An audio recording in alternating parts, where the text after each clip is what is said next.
Okay, so we're going to continue the chapter number 1 in relation to the concept of strategy and how we can relate the strategy to a given competitive position, as well as how our decision-making process will have a dramatic effect in the ability for our organization to compete. Basically, how we can win the market and beat the competition with our decision-making process. It is a way for us to use our resources in a more intelligent way if we can relate every step of our value creation process in terms of creating consumer surplus, right? Now, before we continue, you do remember the concept of consumer surplus from your microeconomic classes, right? The difference between willing to pay minus the market price. The higher the difference, the better for you. The higher the difference, that means that you are producing something with a certain sense of uniqueness that no other competitor in the industry can match, right? What we're trying to do here is to try to understand how every step in the value creation process has to be directly linked to the creation of consumer surplus, and that's it. And because of that, we have to pay attention about the strategic fit. If our market value the lower possible price against any other kind of feature, you have to follow a low-cost leadership kind of strategy, because it's going to be kind of impossible, or at least very difficult for you to use your sense of uniqueness to improve your market power over your customers, right? We're going to talk about type of markets in the next minutes, but still, remember that we have two competitive positions according to the market we are addressing our efforts. One of them is going to be local leadership, and the other one will be differentiation. This sense of uniqueness that comes from our ability to impose our conditions on our market without losing our customers, right? Now, these two concepts and these two approaches will make more sense in the next classes, but it is relevant for me to tell you that this has to be linked. Every decision, a strategic design that you make for your organization has to be linked with one of these two competitive positions. Lowering your costs, meaning the only way for you to compete will be by achieving a higher level of efficiency. That's the only way for a local leadership position. For the other part, the sense of uniqueness, you have to increase your market power, right? So this will define the right kind of strategic choices, okay? Before we continue, you do remember also what is efficiency, right? How we can measure efficiency in a given organization. This is just like a review of things that you already know. So, in a managerial approach, at the beginning, in the short term, before we start talking about competitiveness, we need to pay attention about how we can use our resources to achieve a certain level of productivity, efficiency, and effectiveness in the short term and in the long term competitiveness. Thus, a strategy as a way to achieve a competitive position takes into consideration these both short-term and long-term goals, right? So we have in the short term or short run these three important measurements: productivity, efficiency, and effectiveness. Right? These three measurements, at least for my classes, because we need to learn how we can link these basic elements in managerial practices, will come for the same formula, but we will pay attention to different kind of aspects in the same formula, depending on what we want to measure, our productivity or our efficiency or our effectiveness, right?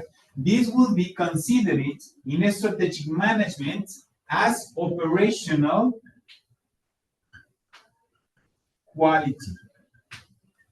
Using your resources in the most productive, efficient, and effective way. Okay? So operation quality, or even so operational effectiveness, will be the basic thing we need to take into consideration to design our strategy.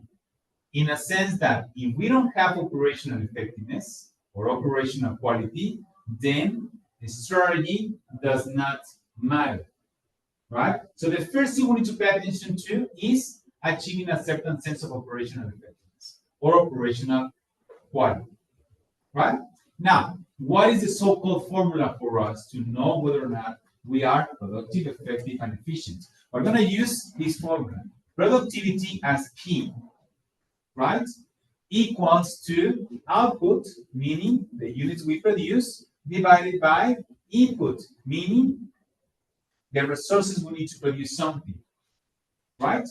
We're going to measure our output in terms of total units produced, right? This will be useful for products and services altogether. We need to find a way to measure our services, a unit for our services, right? Divided by the input, basically the resources we need to produce, right? We can have here our capital, meaning our buildings, our machinery, our facilities, our equipment, software if you must, right? But given the fact that we're talking about different kind of things, the nature of measurement of these different kind of things could be very dissimilar. For instance, one building is going to be different from 100 persons as workers. And these persons will be different from our equipment, etc. The standardized measurement for us to know how many resources do we need to produce something will be then a total cost. And with this, we can, I'm very sorry for my very ugly letter. So, with this, we can find a measurement that includes everything in our input, right? Because everything in our production process will cost us. The electricity will cost us, our raw material, our labor, our employees, everything is going to cost us. That is why we're going to be using cost as a standardized measurement for every input we need to produce something. Buildings, machinery, facility, electricity, raw materials, gas, I don't know, everything else. Okay? Questions about this? Okay? So no questions, right? If we are talking about productivity with this formula, we need to pay attention about the ratio between how much units we can produce with the capital and the input we have, right? So here we can see, okay, if I have this formula and today I produce 100 units of something, right? And the total cost to produce these kind of things is, let's say, 50 pesos, just for saying a very simplistic kind of formula, right? Then the ratio between my output and my input is equal to 2, right? We are productive, but we don't know if we are effective and efficient then, right? How will you know if we are productive? When? This is going to be the first day. Then the second day, we started making some good decisions in our organization. We can use our resources more appropriately. So we have this ratio, productivity. Again, we produce 100 units of output, but because we become better at making our decisions, we become faster at producing something, and we can do it without any kind of waste. We can go for 25 pesos of input. We reduce our total cost, so we can have a ratio of 4. Then we become much more productive, right? In general terms, the higher the ratio, the better, because you are becoming much more productive, right? There are 2 ways to become much more productive. One of them is by reducing your cost. In this case, the total cost, using this formula. The other way is to maintain the cost, but increase the output, right? And you can see it here. Here we are reducing the cost, maintaining the output. We have a better ratio. We become much more productive. We're using our resources better. We're using our input, such as our buildings, our facilities, our equipment in a better way, right? Or maybe there is another example, right? We maintain our cost as 50 units of input, right? But we manage to increase our production from 100 units to 200 units. Or let's say 300 units, if you want, right? So we have a ratio of 6. We maintain our cost, meaning that we're using the same kind of input, but we find a way to improve our units of output, becoming much more productive. For productivity, we're going to be paying attention about the ratio between my output and my input. Yeah. And we also use a unitary cost for calculate the productivity. Yeah, you can do it. Yes, we're not going to be being like very focusing on that because this is not microeconomic, but you can do it. Okay. Actually, you can use total cost, unitary cost, fixed cost, variable cost, marginal cost from different kind of perspectives. But that will increase the complexity of the analysis, even though are very useful. Right? For my classes, because we are much more focused on the value creation process, we're going to be using this kind of in a simplistic way, just to understand the relationship of cost and output. But you can use different kind of costs if you want. Yeah. So in this case, questions about this? No? Okay. Now, for productivity, we use that formula and pay attention about the ratio, right? Now, for efficiency, we are going to be using for this class the same kind of formula, right?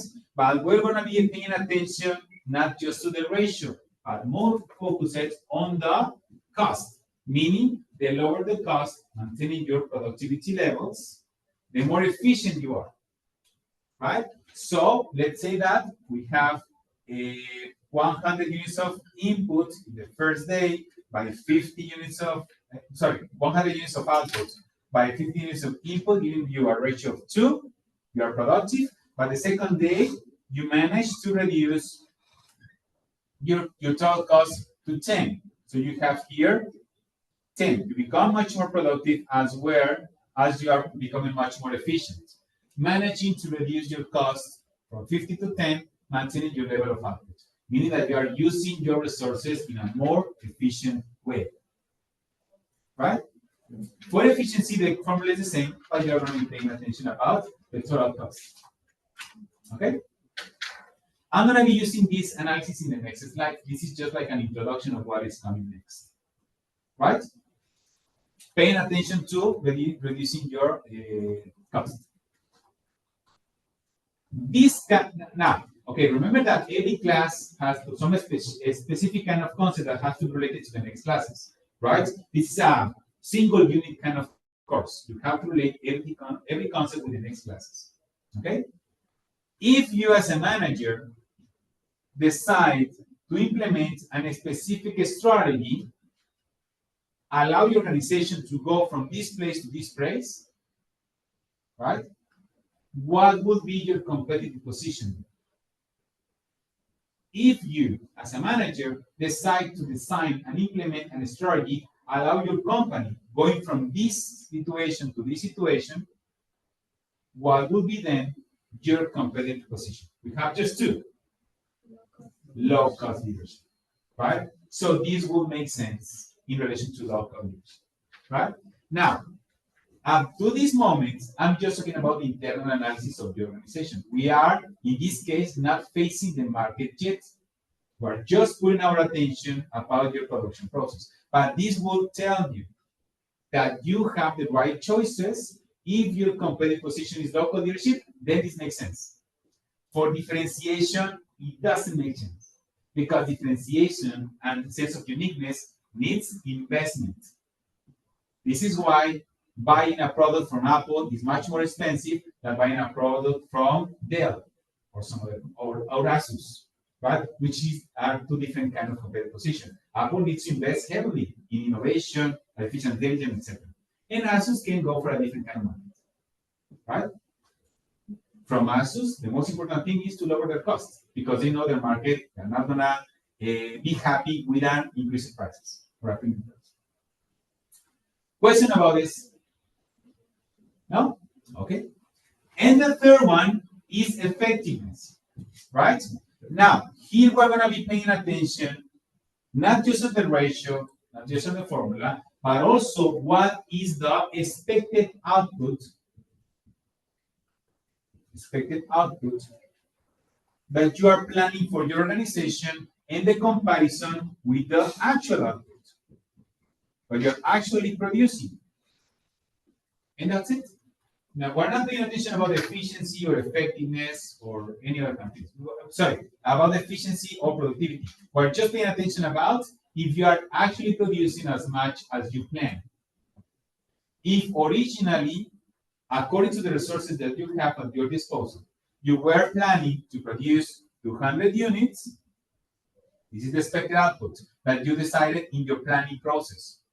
And after 1 day of production process, you just get to 150 units, then you are not effective. For some reason, we are going to be talking about that in the value change analysis, right? The most important thing from effectiveness in comparison with these two concepts is that here you need to compare your expected output with your actual output. For this, we're talking about the production process. Here, we're not just facing the market. We're just talking about your production process. Okay? Productivity, efficiency, and effectiveness in relation to your operational quality means that you have to pay attention to your production process, not to your market, not to your sales yet. Right? Questions about this? Okay, so I'm going to be asking you a very tricky question. Right? So pay attention about this. If you don't have any questions about this analysis, I'm going to be asking a very tricky question. So, remember the concept of strategy, right?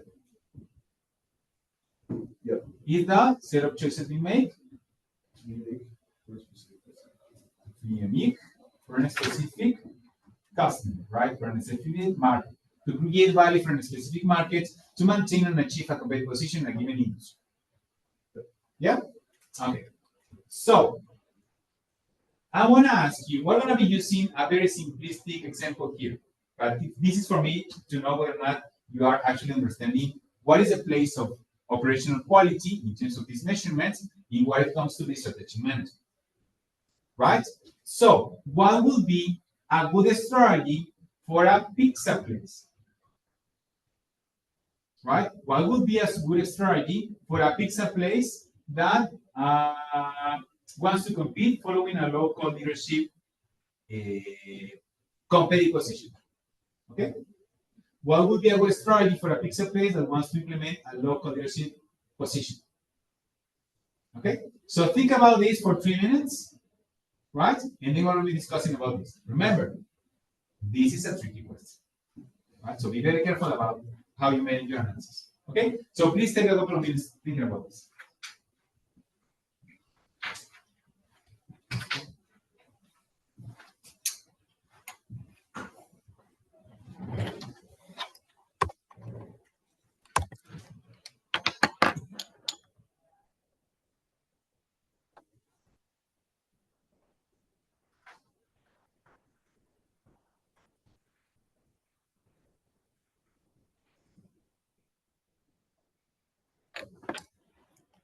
You got it?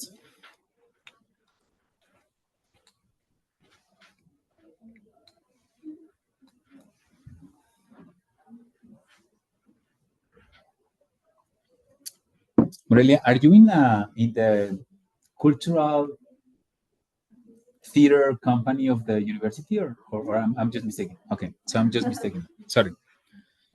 I was under the impression that you were in the theater, but not, right? Okay, so I'm very sorry.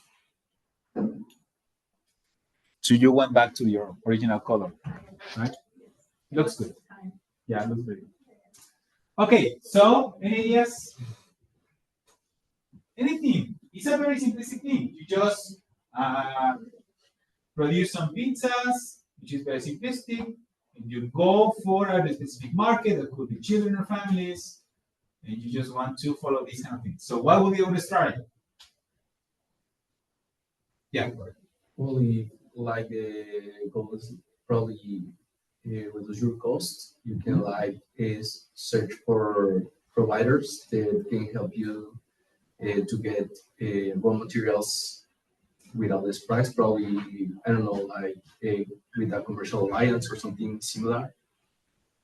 Okay, so cheap raw materials, right? I would use suppliers instead of providers.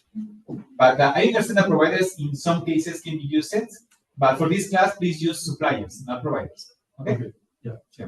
So cheap raw materials, what else? Production. with like reduce cost Mhm. and also like increase production. So mass production? Yeah. Okay, so mass production, which is going to be related to economies of scale, mass production. Do you remember the concept of economies of scale Yes. from microeconomics, right? Any other final one? Yeah.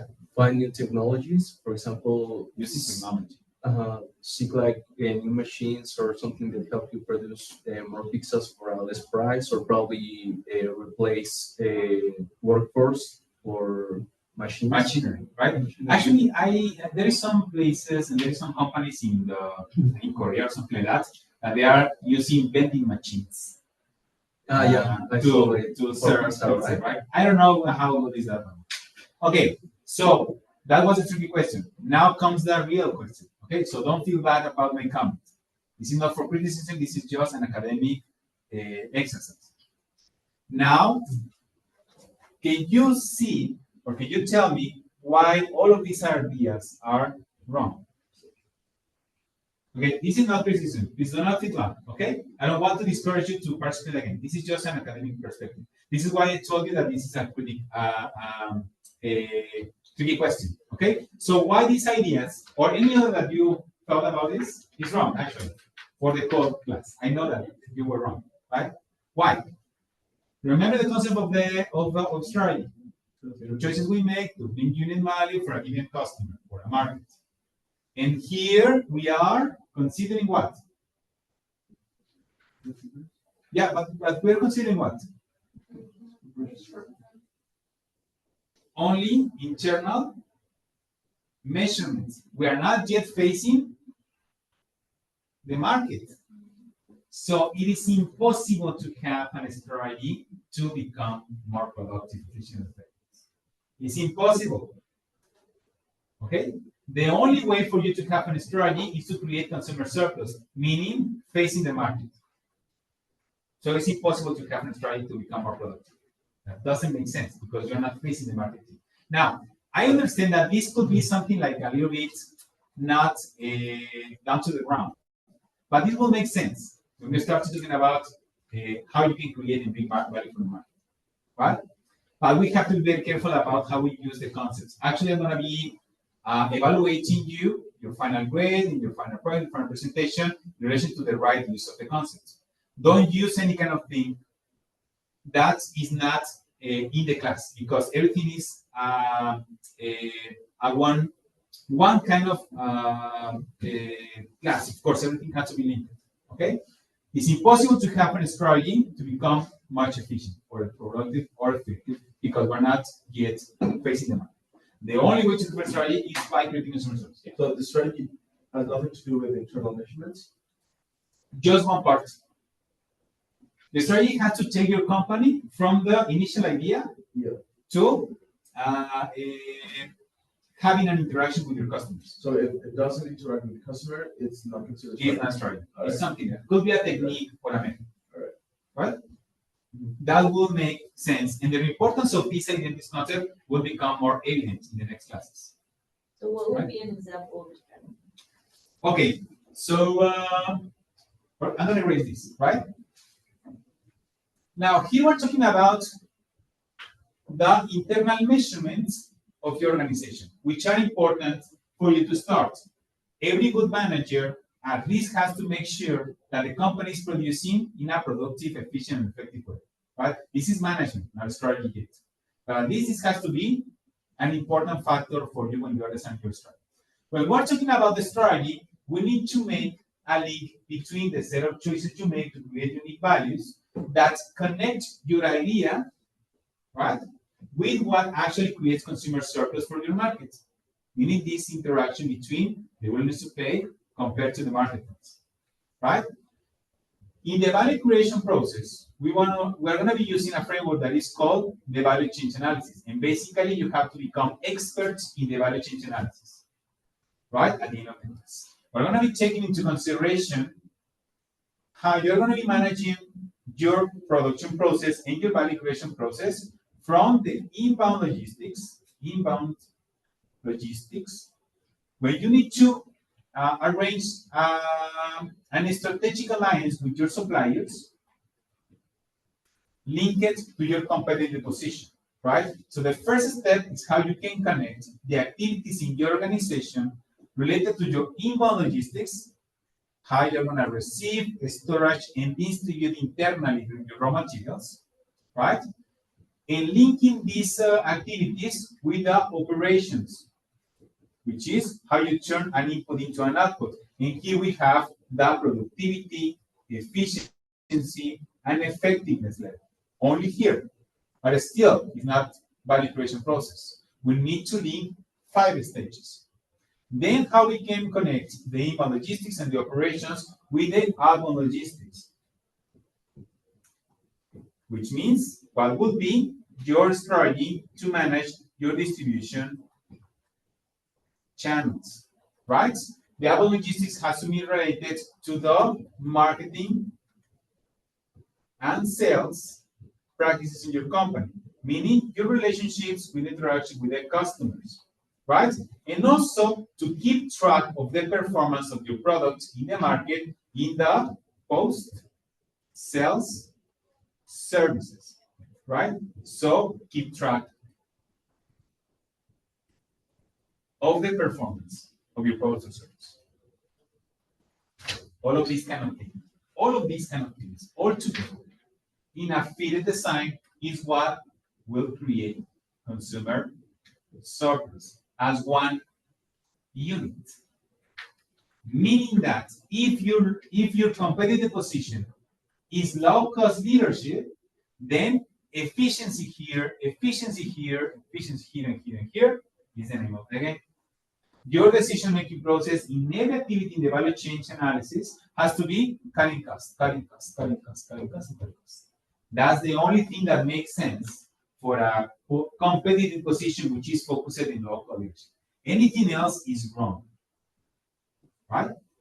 Let's say that you want to compete. Okay, this is going to be for local leadership, but also it's going to be useful for differentiation. Market power, market power, market power, market power, market power will make sense. The only decision that is strategic, if you are following and pursuing a differentiation approach, is the ones that gives you more market power, right? No cutting costs for the differentiation competitive position. Okay? We have then local leadership and we have differentiation, which is achieving market power. Differentiation, right? Let's say that we want to compete in a local leadership position. Let's say that we want to compete in the shoes industry. Let's say that we choose to compete in the school shoes market, following a local leadership, right? So we're going to be producing shoes for children that goes to elementary school. Let's say that this is our business, right? Then our decision-making process to increase the level of consumer surplus has to be cutting costs. Because increasing my prices would be impossible for this market. It's impossible. If I do that, my competitors will win my market. So the only way is to find ways to produce in a more efficient way for this kind of position, for this kind of product, for this kind of market. Right? So here, let's say that we have one manager that says, okay, it's very expensive to buy products, raw materials in from Mexico. Let's go to China or Indonesia or whatever. That's a good idea. Cutting costs. Because my market only appreciates lower prices. Nothing else. Then we have the guy from marketing and says, okay, let's hire, I don't know, Cristiano Ronaldo to promote and to be the marketing face of our company. That is the wrong decision. Because hiring Cristiano Ronaldo will increase our price. So we don't want that kind of guys, right? And they say, okay, you don't have no idea about how to create value for them. Nobody cares about Cristiano Ronaldo selling these kind of shoes. They just care about prices. And that's all, right?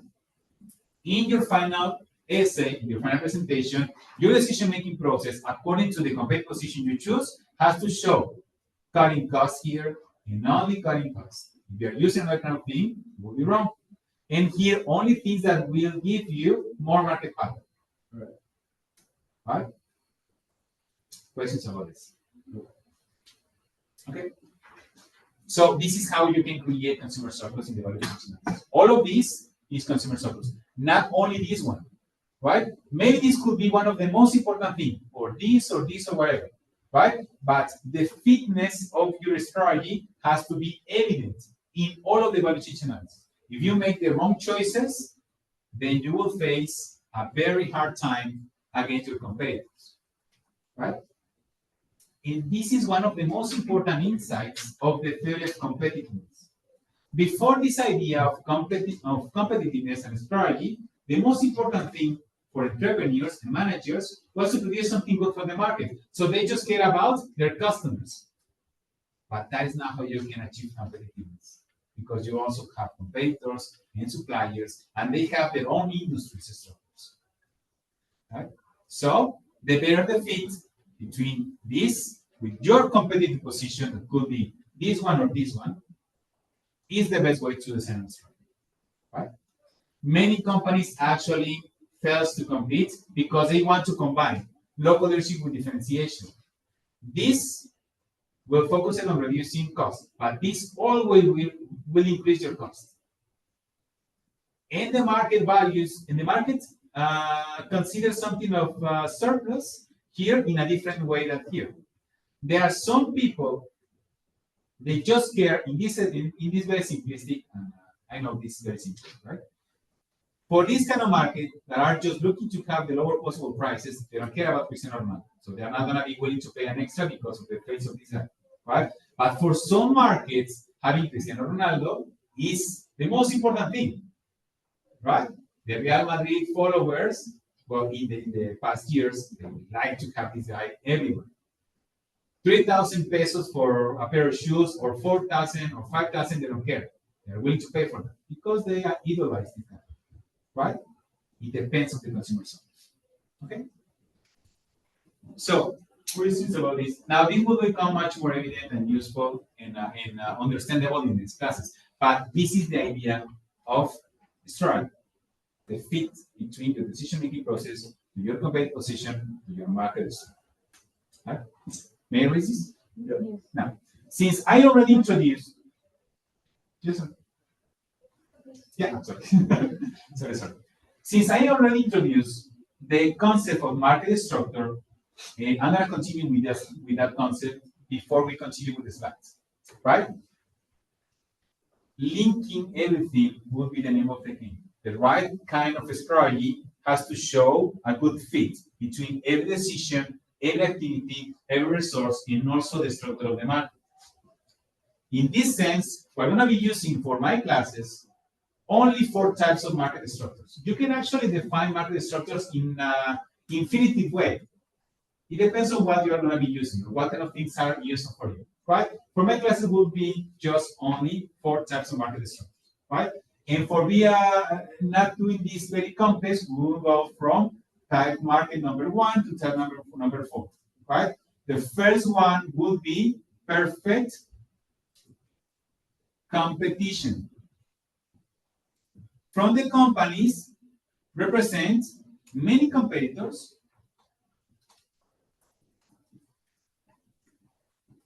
same product or service, or basically same products or services. This is from the producer's perspective, producers or the companies that are competitors, right? From the consumer perspective, it will represent many alternatives. This is from the consumer. So, if I want to buy something in a market that is designed as a perfect competition, me as a customer, I don't care.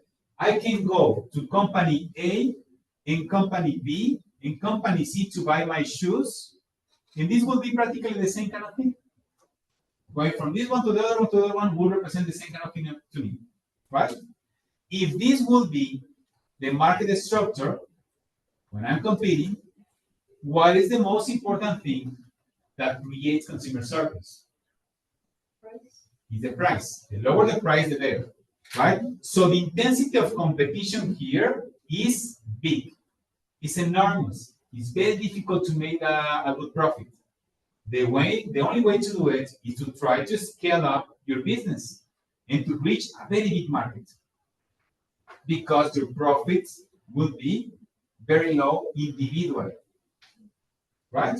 Why? Because the customer, they don't care. You have no market power. Anywhere, anyone in this kind of a structure can steal your customers. Anyone. It's very easy. Pizza A, pizza A, and pizza B, you can go to any kind of pizza. The differentiation is very low or non-existent, right? This is why it's so hard to make a fortune selling tacos in Mexico. You cannot make a fortune with that. It's very difficult. And everyone likes tacos in Mexico. Still, anyone can be your competitor, and anyone can be your substitute. It's very difficult to make a profit with that. Compared to the drugs industry, if you design a new medicine for a very rare disease, then you can have enormous market power. You can impose your conditions. Here, as a company, as a producer, you cannot impose any conditions. The ones actually imposing the conditions is your customers. And in that interaction, it's very difficult to make a profit with a very short money. You have to go very big or finding another way. Right? Okay. The type number 2, in terms of market structure. So here we have no differentiation, which means no market power. Basically, it's the same. For type 2, this will be monopolistic, which is also considering many competitors, but here you have a sense of differentiation, which means a certain market power. Certain market power. Still, you have many competitors.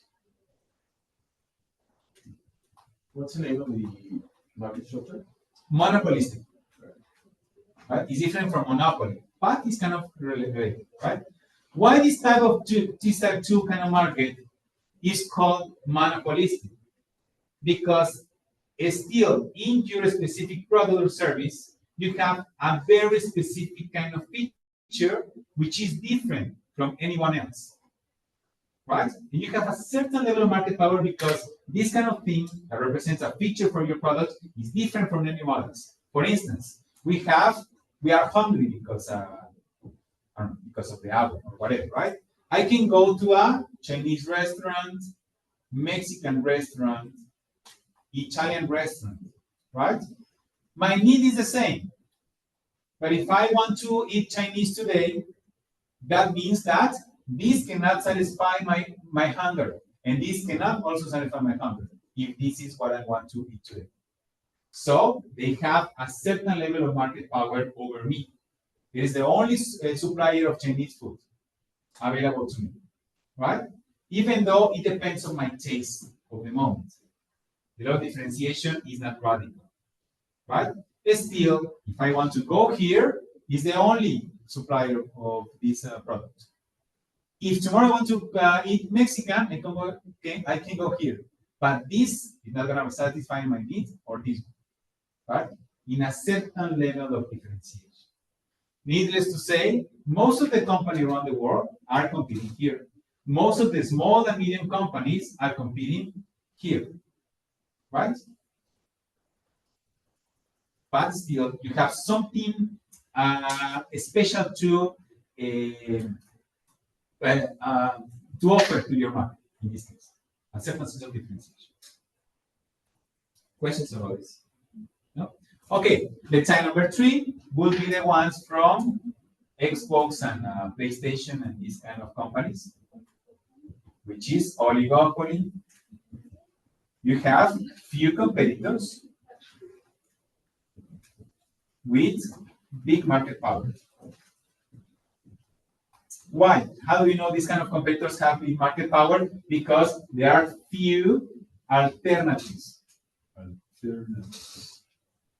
for the customers, right? So type 3 is an oligopoly with few competitors, that every competitor has a big market power because the customer have few alternatives. The lower the alternatives, the higher the market power. That is the logic behind this analysis, right? And then we have type number 4, which is what? Monopoly. Type number 4, which is monopoly. We represent one competitor that has complete market power. This is the best place to compete if you are the owner of the company. I know that my writing is very bad, so let me know if you don't understand anything. Oligopoly, few competitors, big market power, and few alternatives. And type 4, monopoly, one competitor, and complete market power. You can impose your conditions, you don't care about anything else, right? And also here you can see why I'm teaching and not dedicated to art, because I in the street, right? So this is one of the reasons why in Mexico we used to have the richest men in the world.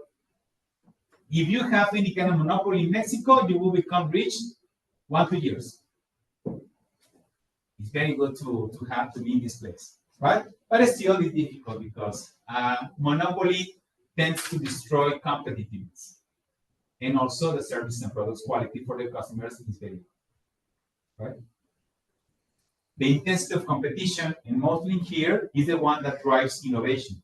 Here you don't care about anything because you all have complete power over your customers, right? So this is the point. Now, in your strategic approach, we have 2 competitive positions, local leadership and differentiation. What will be the right choice as a competitive position for your company if your market structure is this? Local leadership. There is no way to go for differentiation, right? But going from type 1 to type 2 type 3, sorry, differentiation will be the name of the game. Mostly here and here, right? Here you don't care. You can impose your conditions all the time.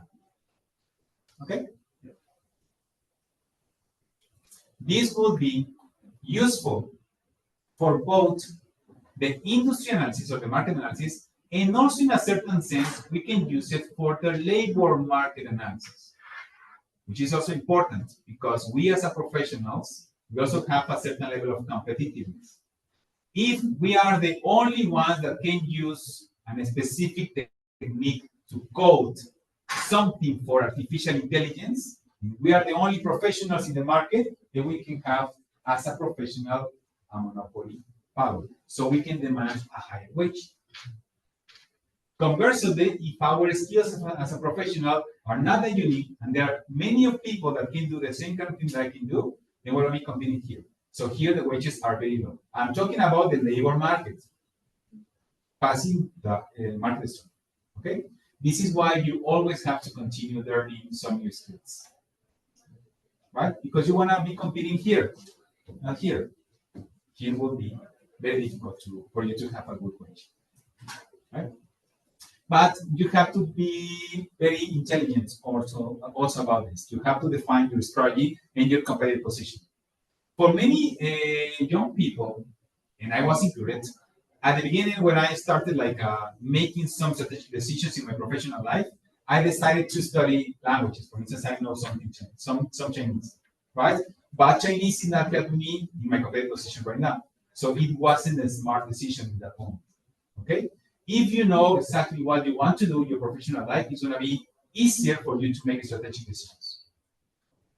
If you don't know, then it's also okay, but it could take you more time to get where you want to be. Right? So it's important to have this moment of reflection to know what you want to do, in what industries, and how you're going to be creating value for the market, and then putting your efforts to be in this place or in this place. Few competitors or no competitors for you. Right? Okay, so no questions about this? Okay, so in this sense, the concept of uniqueness, right, in relation to differentiation, no uniqueness and complete uniqueness, right? the lower the alternatives for the market, the better for you in terms of uniqueness. We can use our very first framework. So this will be the very first framework. Remember, all of the frameworks and techniques and methods in this class is in relation to creating consumer surplus. You have to link everything to creating higher consumer surplus according to the market structure, according to the conditions of the industry and the competitive dynamics.